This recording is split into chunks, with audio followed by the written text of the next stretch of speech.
Good afternoon, everyone. Thank you so much for being here at the Politico CNN Grill here at the DNC. It's wonderful to see you all. I'd really like to start first by thanking the National Association of Realtors, who have been a partner with us on these conversations. We started off at the RNC several weeks back, and we're excited to continue the conversation here at the DNC.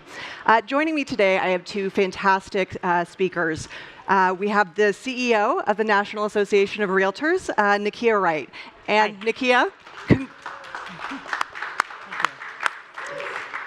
and some congratulations are in order. You have been serving as interim CEO since November of 23, but just this week, fantastic news. You are now officially in place as the full-time CEO of the National Association of Realtors, and you have a big job ahead as you go through a really transformative time. So welcome, and thank you so much, Nykia, for being here. Thank you. Thank you. I'm also thrilled to be joined today by Jeff Beboer, the president and CEO of the Real Estate Roundtable. Jeff, wonderful to see you again. Thank you. Thank you so much for being here. So we have so much to talk about today as we think about this election, real estate, housing affordability. So I'm excited to dive in, and I want to start with you, Nykia. As I just mentioned, you have an incredibly exciting job and an exciting role in a time where there's tremendous change in your organization, in this industry in general. We are really looking at affordability challenges in the market. We have different generations coming in and out of the housing market. So I would love to hear, just set the scene for us a bit. From your perspective, can you paint a picture of the industry right now, and how is NAR navigating these for your constituents, your members, and beyond? Absolutely. So one, thank you so much for having us. I'm really happy that I have colleagues in the back who are tremendous ambassadors for the National Association of Realtors, including our prestigious president, Kevin Sears. So thank you so much for that. We try to make this as succinct as possible because there's lots of education. And while I did not hear the conversation completely for the panelists that were here before me, it's very, very exciting that mayors are actually looking at affordability in people across the country. So economics are definitely on the ballot. When we think about affordability in the most succinct way, we talk about the inventory crisis, we talk about inflation, and we talk about income and what taxes also bring to the table. When we look at inflation, one of the most interesting things is people are looking at the generations that are trying to enter into house buying. But what's also a challenge is you've got boomers who are looking to downsize, but they are not ready to downsize right now, because if they were to do that, then the cost of capital when they bought the house was much lower than it is today, and so they are a little bit more reluctant to move. When you look at inventory, our data says that we are low on inventory, between 5 and 7 million units. That's tremendous. Now, the mayors before me were talking about different ways to tackle that, but our advocacy team is working around the country to make sure that people at the local, state, and national level understand all of those things. Insurance is also a very big deal, and so regardless of where you sit on climate change, insurance is a huge impediment. Taxes, as it relates to property taxes, depending upon what local governments are trying to do at the public school level. And so all of those things are things that we have to take into consideration. The pandemic played a very important role in this, because 30% of homeowners now are looking for homes that have home offices in a post-pandemic world. So what does that do with the downstream implications of commercial real estate? So all of those are the tremendous challenges that we are trying to face right now on behalf of the realtors and advocacy team, to help educate the consumer on how to get into a home or leave a home and downsize with as few impediments as possible. So, Jeff, I want to come to you next. Nykia laid out so many different issues to tackle. And as we zoom into the commercial real estate sector, how do you even prioritize which issue to tackle there? How are you and your organization thinking about that? Thank you, and it's exciting to be here. Thank you very much, and CNN and Politico for facilitating a conversation on housing and real estate in general. That's great. Nykia, congratulations to you. Thank you. The head of the world's largest trade association, 1.5 million people, that's a big deal. And you know, I'm here, I'm a CEO for the Real Estate Roundtable, but I'm also going to speak on behalf of 18 trade associations in various parts of the real estate industry, from mortgage bankers to hotel owners to you know, the securitization business and REITs and so forth. And how do we prioritize? You know, our issues and our challenges are America's issues and challenges, whether it's housing, safe cities, budgets in cities. All of these things relate to real estate, and real estate can help everyone accomplish their goals and their mission or not. And public policy plays a big part in it. And I think a lot of people real estate's everywhere, right? And they're not making any more of it. And so a lot of times people forget, that, as I mentioned, 1.5 million members of the Realtors, 3 million people directly employed in real estate, 15 million indirectly employed in real estate. About 70% of city tax revenue comes from healthy real estate. And the last thing is about $1 trillion of retirement funds are invested in commercial real estate through pension plans and 401ks. So our challenges and problems and issues are really kind of everyone's problems and issues. So we prioritize by talking with all the stakeholders, Republicans, Democrats, independents, advocates for different points of view, capital providers, builders, and that's how you find solutions. And sometimes some of these solutions get lost. People want to encourage housing affordability. We want housing affordability. We want housing availability. But then proposals like rent control come out, which are kind of crazy. Or we want an active and growing hotel and hospitality industry. And then local ordinances come out that are not good for that kind of development. So our issues are everyone's issues, and public policy can help or hurt. That's what we do. So Jeff, we touched on this a little bit in Milwaukee, but I want to come back to tax reform for a moment.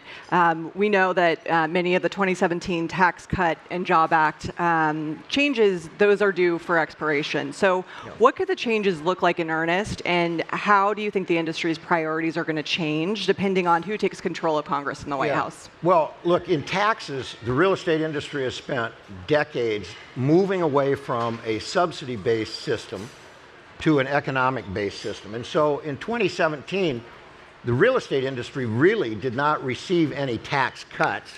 And so we're not looking at really extending any tax provisions. There are the low-income housing tax credit program and opportunity zones and things like that. But by and large, 2017 maintained current law. And by and large, the Build Back Better bill and the Inflation Reduction Act maintained current law. I would say on taxes, we were very pleased in the Inflation Reduction Act. I think that's the one that there were so many acts that were done that were very, very positive. Hard to keep them straight, but on energy efficiency and so forth, the philosophy changed in Washington away from mandating people to do certain things to incentivizing people who own big buildings to do things. So we're happy about that. We've got a lot of challenges on taxes. I don't want to pretend there aren't.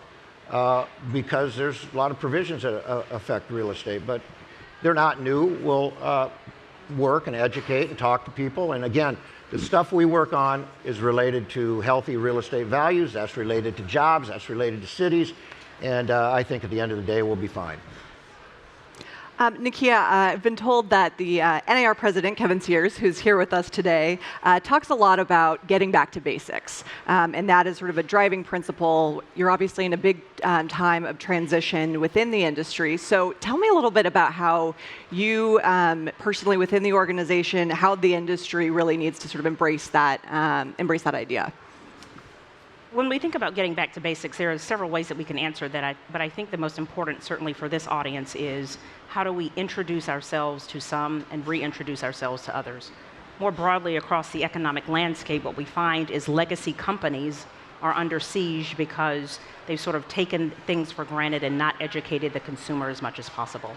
Not only are we enabling our professional realtors to make sure that they can help the consumers understand what is happening, but we are sort of a B to B to C. The consumer is so important. They're at the epicenter of the transaction. It's 20% of the GDP. All of those things are really, really important for us to certainly maintain the integrity of the transaction, but also introducing this to others. The seismic shift that is going on, whether you're a publicly traded company and you're trying to determine how to use innovation to continue to move towards completing the deal, or if you are a single shingle looking at it differently, our role is to introduce that to the consumer, understand what consumer choice is, and given the sort of seismic settlement, one of our our most important roles is to help the consumer understand the myriad choices that they have out there. Are there any examples or sort of recent case studies that you could share that sort of illuminate this back to basics motto in practice? Sometimes a decision is made and the downstream implications are hard to chase and hard to manage. One of the most pressing examples is the Veterans Administration and how they are now working with us because veterans were prohibited from using money to pay for a real estate agent. They've halted that temporarily because the law has to catch up with what we're doing, but our incredible advocacy team has worked to make sure that that's happening. That said, we use that as an example because that is the one that left the station and that's the one that's landed well. But behind the scenes, we're also really working towards the first-time buyer. My mother's generation was able to buy homes when they were in their 20s, and even then, I remember my mother telling me about when she was buying a home, they still said too much too fast, but she was still able to buy it in her 20s, she and my father. Now, the average age is 35. That's significant. So that means many more people are renting. What are we doing with that ratio of renters to home ownership? What are we doing with the generation that was born in the 2000s, going into 2008, being economically disadvantaged relative to the generations before them, and now they are getting here, and it's hard for them to buy a home. And so we're working very, very diligently to ensure that at least our implicit and explicit oath to that generation is upheld and that they are able to create generational wealth through home ownership. And that sort of brings us back to this concept of housing affordability, right? And I was really, it was a stark study done by the University of Michigan that shows that 70% of Democrats, Republicans, and independent voters alike all name housing affordability as their top concern. So this feels like this should be a relatively bipartisan, maybe even nonpartisan issue. But what do you think is standing in the way then of true progress? I think it depends upon what lever they're pulling. There's an inventory lever. There's an inflation lever. There's an insurance lever. There's a tax lever. And so I think we get caught up in those sort of minutia of those details because affordability at its most basic fundamental level, I think everyone understands what that definition is. But depending upon that lever, I think that sort of creates the discourse that we have currently in our politics. Back to basics, as you say. Housing affordability, like every affordability, relates to supply, right? And demand. And we need to, well, there's a lot of demand, but the supply is way down on single-family construction over the years and multifamily construction. And we need to have policies that would encourage, activity in construction. Zoning and permitting takes years in certain. NIMBYs have a lot of, we want to build all this housing, but don't build it in my neighborhood. And we have to overcome those things, I think. And from a national level, we're trying to encourage cities and the national government to encourage converting of old, obsolete buildings that are vacant that could be converted into housing and help provide that supply in cities. So as we're closing out the conversation, Jeff, I want to just come to you briefly, and Nykia, I'd love to close with you. Do you each feel optimistic that we can right the ship on the housing crisis? And I would say further, what do you think it's going to take to win this fight and get this turned in the right direction as we go into the election into 25 and beyond? Yeah, I'm optimistic.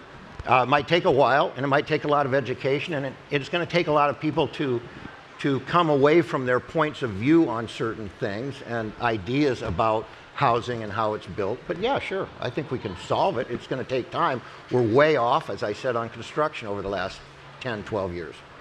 Nykia, last word to you. Absolutely optimistic. I don't think we have time or treasure to be pessimistic. I think both political parties understand that economics are on the table, and hopefully as we continue to educate the consumer, regardless of what party you are in, we are able to then educate our lawmakers in a strategic way to make sure that we get this inventory issue solved. They had 50 songs for every state, right, that they came out with. Our song for the real estate industry ought to be like signed, sealed, delivered, or something like that, I think. My president will have to approve that with the leadership team. You're in your honeymoon period. Back to the basics.